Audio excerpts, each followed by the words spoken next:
पानी कम चलत बा ठकठका के ससुरा काले से कि ना आइलन सब ठकठका के ई तो बात ठीके बा बाकी तने ठकठकी बही खाता खोल तो कौना भी कितना पैसा बकाया बा देख तो बही खाता खोल के।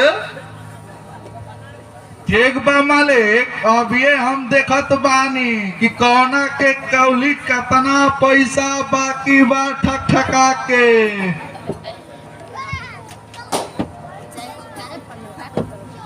राम राम सेठ जी। राम राम धर्मू भाई का हाल हो? सब ठीक है बा सेठ जी। अब का कहल चाहत बारा ठकठका के।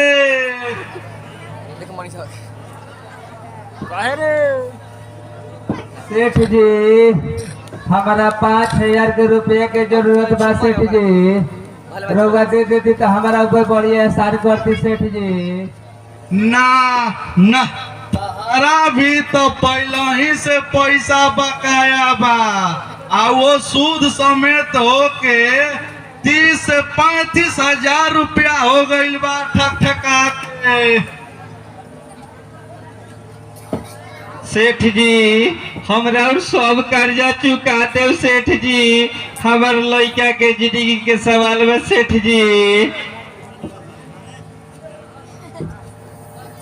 का चुका दे? खाए के ठीक है ना नहाए के तड़के पैसा हुए सब पर मिली है। तू अपन पोखरा सेठ जी के नाम कर देबो ओकरे बाद तारा के कुली सब पैसा मिल जाई ठकठका के। सेठ जी उहे तो हमार 10 काठा हमार बाल बच्चा के पोसे खातिर बाच गइल बा सेठ जी। उहो दे दे तो हम अपन लइका फइका के कैसे खियाई पियाई सेठ जी। देखो हम देखो जो सेठ जी तार जिम्मे ले बड़ान सेठ जी के लड़का फइका नहीं के।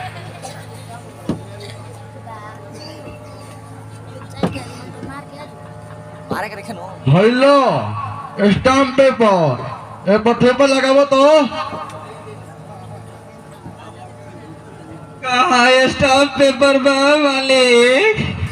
ले आई ले अब राउर विश्वास हो गइल।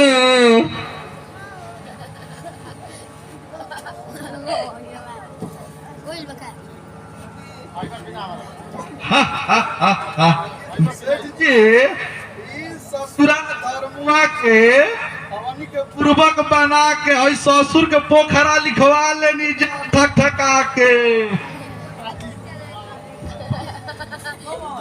हाँ तो ठकठकी सही काम करो चलो अगला महीना से तोहार पगार हम 30 से 35 हजार कर दे।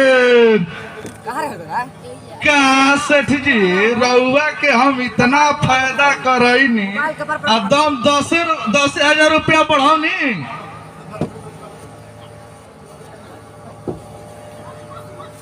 तो भैल आओ 2-2 गिलास ललका मार लिहल जाओ और शराब के साथ में शराब के भी जरूरत बा। ठीक बा मालिक हम अभी शराब के साथ शराब लियावत बानी ठकठका के।